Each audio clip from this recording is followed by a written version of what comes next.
What up, YouTube? What up, Flow Nation? So, check this out. Got my data logs from my 170 mile per hour run right now. A lot of us in the RC community have been on Castle's ass lately to get this XLX2 fixed. They stepped up to the plate, man. They said, hey, send them in. We'll check them if they're bad, because people were worried. Or if they're bad, we'll fix them, or tell you what you did wrong or whatnot. And everybody that I know that sent them in has gotten one so far. So that's awesome. Glad for Castle to step up like that. I was really shocked right now. I came in, I was going through all my data logs from this weekend and previous weekends, and I was just beyond myself. I wasn't able to run this car this weekend. When I got it out there, I noticed the bearing in the spool was blown and it was wobbling around, so I just kept it in the truck. That's one thing with speedrunning, guys. If you have that gut feeling, don't run it. Just put it away. Even if you drove out to the spot, and that's always been my thing. Man, I drove an hour away to go do the speed run.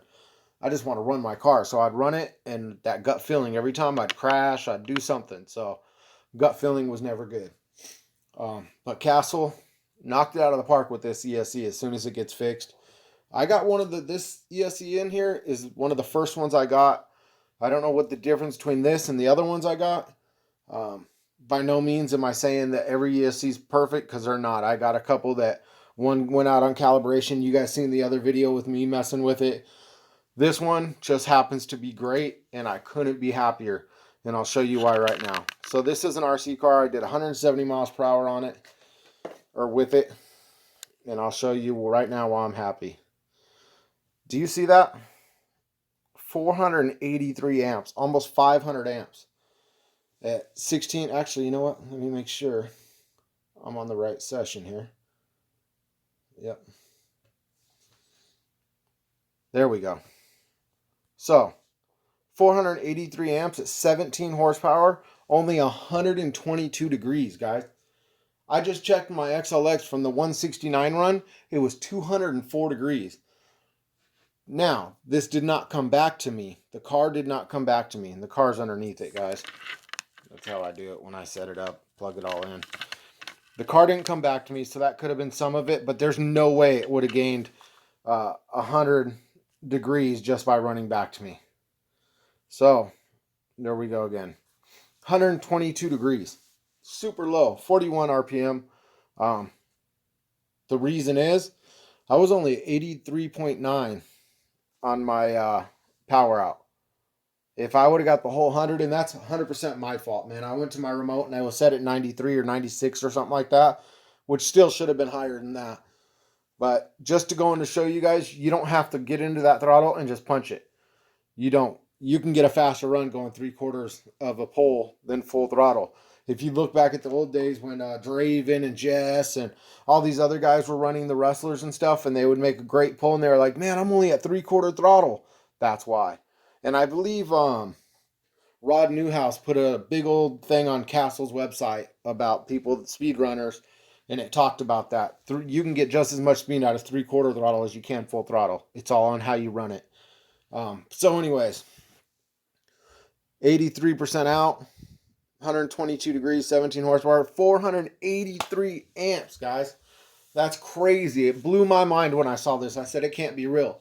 I went to my other ones, my other sessions that I had previously used, and I was like, wow, I missed it. It was pulling like 390, 410, I believe, but 483 amps, guys. It's crazy. It's crazy. If Castle fixes this ESC and gets it out for us, it's a straight up game changer. I know not all of them are jacked up. This is one of the first ones that came out, I believe, because I ordered it the first day and I got it immediately, and it's a killer, man, as you can see. Some of the other ones I got, yeah, they went out on me. But you know what? It's a brand new ESC. I'll give them the benefit of the doubt. They're trying to get it fixed, and at least they stepped up to the plate. And I appreciate all the RC community, man. Everybody kind of came together on this, except for a few fanboys, but everybody came together on this and said, hey, we're not going to stand for it. And look what happened, man. We got stuff changed. So Castle stepped up to the plate. They're fixing them, or they're at least examining them to make sure they're good. So that's awesome, guys. This XLX2, if everything gets straightened out and they get the whole Delta thing figured out, it'll be a straight up game changer. Now, that being said, the motor I run in this car is a Delta wind. So I don't know how that whole thing's working. I don't know if that's just some of the ESCs don't like Delta. This motor is a Delta motor. After this run, this ESC runs perfect. I took it outside because I put brand new tires on it. And on the foams, you'll notice when you get a new set of foams, they start peeling on the sides a little bit. As you can see, let me see if I can focus in. It's hard to see right now. See that little right there? I like to run it until that wears off. I notice when you don't, they chunk real bad. So I'll take it outside and I'll play with it. So I know it works. I ran it afterwards, up and down the street. It's killer, man. You can almost, I won't do it, and I'm not advising anybody else to do it, but 122 degrees, you can almost do back-to-back runs. The only thing is your motor is probably going to be hotter as hell, and I know my motor was pretty hot on this run. Bringing it back to you guys, it really does add a lot of temperature to your system, man. It really does work it. But, you know, that's what you got to do until you get to a certain speed to where you just can't do it. But I think when that happens, if you can't bring it back to you, maybe we should get another camera. You know, I picked up a camera at Costco. This little camera right here, 25 bucks. Comes with a little stand. I was thinking about if I can't bring it back to me, I'm going to put this at the end of the road so you can make sure that the car's not flipping, spinning, whatever. And then I'll just drive after the car. As long as you can prove that you didn't crash and your readings isn't from you crashing. And I know there's a lot of debate about this, but people have proven it over and over. There's a video of a 158 mile per hour Rustler that was probably doing 80 miles per hour, but during the crash, he picked up the speed and it shows 158. And you guys can watch that on YouTube. Check it out. I believe he did it with a radar gun, but it's all the same thing. So I'm going to put that maybe I'll just put that at the end of the run. And then if I can't, you know, bring it back, then at least I show that it didn't crash. That's the main thing we're looking for, is what everybody's looking for, is just that you didn't crash it at the end. If you got to go get the car, then so be it. But at least if you'll have a video to where if someone says, yeah, right, it flipped or whatever, hey, here's the video. Boom, done.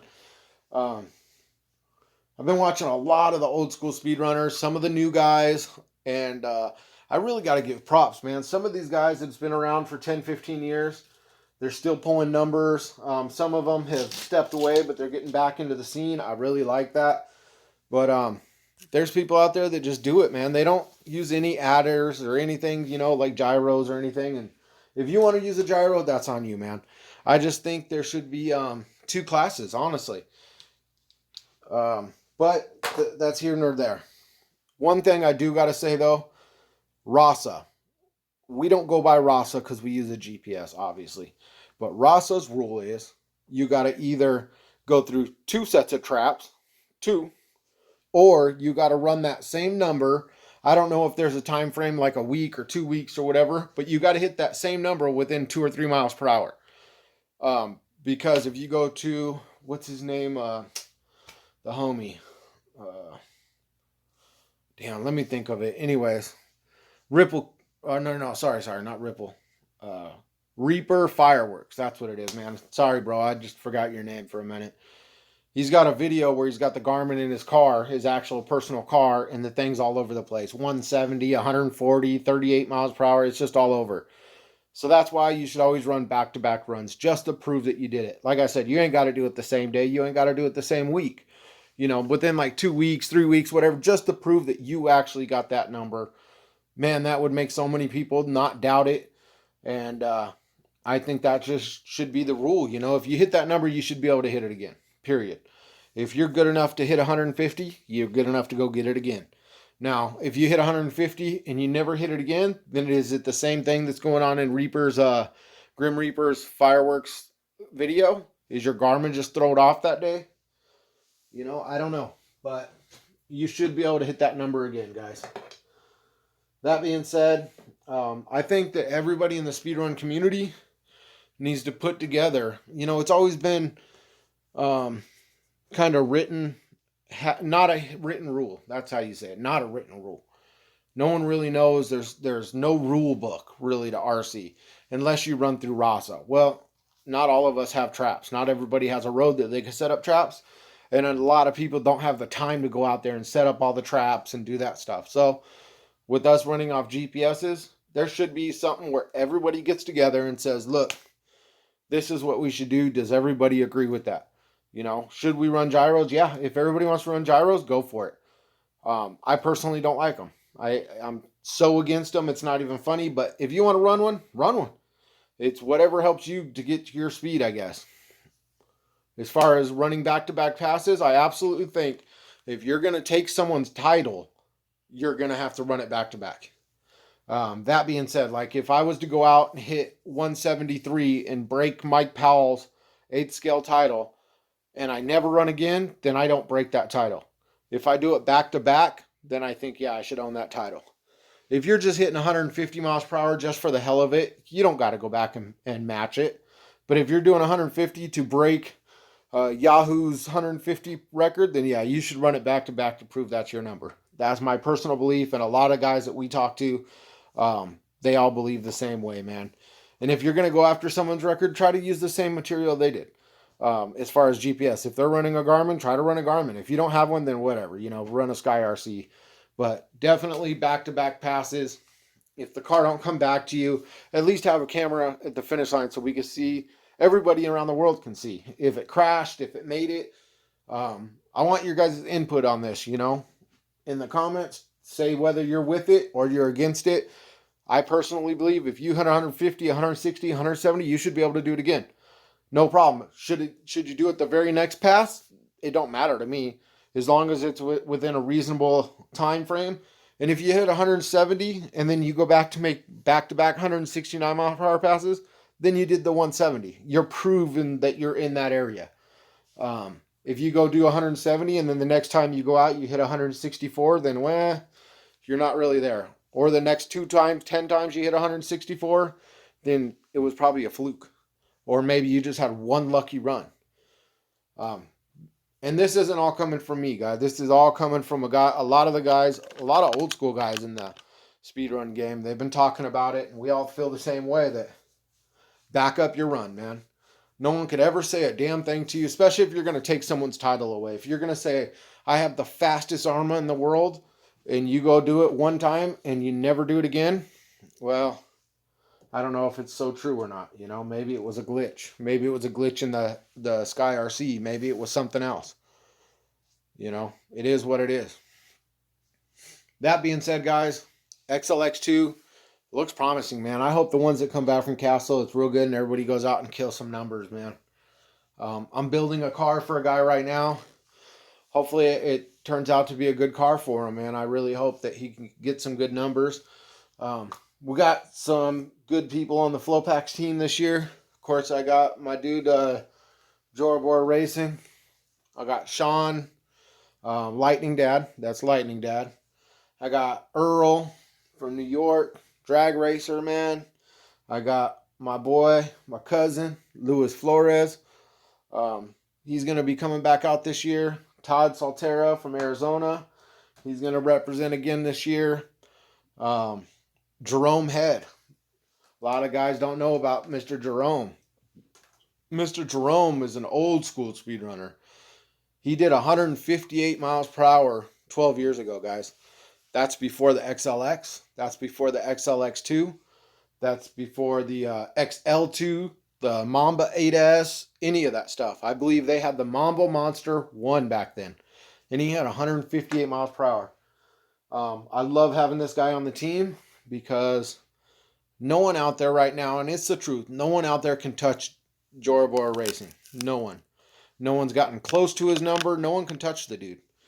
So he hasn't been running lately, if you haven't noticed. I have. Because no one can touch him. There's no competition. Geo thrives off competition. You give him competition, he'll be out there every weekend. So I'm hoping Jerome can come into the game. He did 158 12 years ago with the 10th scale. I'm hoping he can come in and kind of give him some competition and get him fired up again. So it's great to have Jerome on the team. And I know I'm probably missing some guys, and I'm sorry. But yeah, we're going to have a killer year this year, guys. We're going to go out there and make some numbers in drag racing and speed running. But To all the family, Flow family out there, I appreciate all you guys, man. Flowpack RC has been booming lately, man. It's been crazy. I spent all day I actually called out of work today to catch up on orders. That's how crazy it's been. I appreciate every one of you guys, man. Go on there, check it out, subscribe to it. You can sign up for newsletters. I'll be putting out, coupon codes and stuff like that. Right now, I do have a coupon code. It's Flowpack 2021. Save 10% on items on the website. So check it out. Thank you, everybody, man. I really appreciate you guys. I appreciate all the subscribers. I appreciate all the haters too, because the good thing about the haters, they're subscribers, or else they wouldn't know the video was up. So thank you. Thank you to all the guys with the thumbs down. I appreciate it. Even on 156 mile per hour slash run, I got a gang of thumbs down, and I had a couple people hitting me up, and I thought it was funny. I got like 10 voice messages from people. Man, these people are knocking you down, giving you thumbs down, bro, but they probably never hit 150 in their life, and you said it was a bad run. And you know what I said? Yeah, but they know of me. They're subscribed to me. That's why I got thumbs down. They're watching my videos. I love it. I love it. That means they're subscribed. So go ahead. It don't bother me at all. I don't lose sleep over stuff like that, guys. Anyways, I'm done. Hopefully Castle gets this fixed, because that's a beast, man. 483 amps, guys. Super stoked. Super stoked. I got big things coming in the next week, guys. I'm going to be doing a build with you guys. I don't know if anybody's interested in watching it. The TC4 is kind of on hold. I blew up one of the cups in the front spool, and I haven't been able to find one. They're all plastic, and I need a metal one. I believe they came in the Nitro, the NTC4s or 3s. I can't find them anywhere, and the ones that I could find were like 120 bucks. Well, it's a budget build. I can't really do that, because I can't tell you guys it's under $200 or under $250, and then, show you a $120 spool that you have to buy for it. So trying to figure out to get one of those, but I'm going to be building a car, and I'll show you guys how to do it. I don't think anybody's done them yet. It's going to be a 10th scale on-road car, a Mugen MTX. What is that? MTX 5, I believe, or 4 maybe. But in case anybody's never done an on-road conversion or anything like that, I'll kind of walk it over, show you how I do it, show you how I set them up. That's something I'm going to be focusing on, my on-road cars, after I get a couple cars in the 170 mile per hour club. I'm so close, guys. So close. I can taste it, man. So my goal this year for 2021 is to have 4 cars in the 170 mile per hour club. My biggest goal is to take the 8 scale title. I want to have the fastest 8 scale in the world. And I mean true 8 scale, not slash, an actual 8 scale car. So that's going to be a huge goal of mine as soon as I hit those goals, which I think is going to be pretty soon, guys. Y'all have to stay tuned, watch some videos coming up. I got some videos that I haven't posted up yet. I'm just waiting for a couple more runs, and then I'll get those up. And then I'll start focusing on the 10th scale. And I'm debating on the 7th scale. Honestly, I just don't, I don't know if you guys have ever gotten a car that you really just aren't feeling. There's just something about it you're not feeling, so you sell it or you put it on a shelf and you don't touch it for a while. That's how it's kind of been with these 7 scales. The Limitless and the Infraction, I really just don't feel them. I don't really, when I drive them, they're just, I don't know. There's something about them I just don't like to drive. Same with the Fortec. I just don't like it. It's just a car that I really don't like. I went out and hit 140 because that's the goal I set for myself, because back in the day I couldn't hit 110 for anything.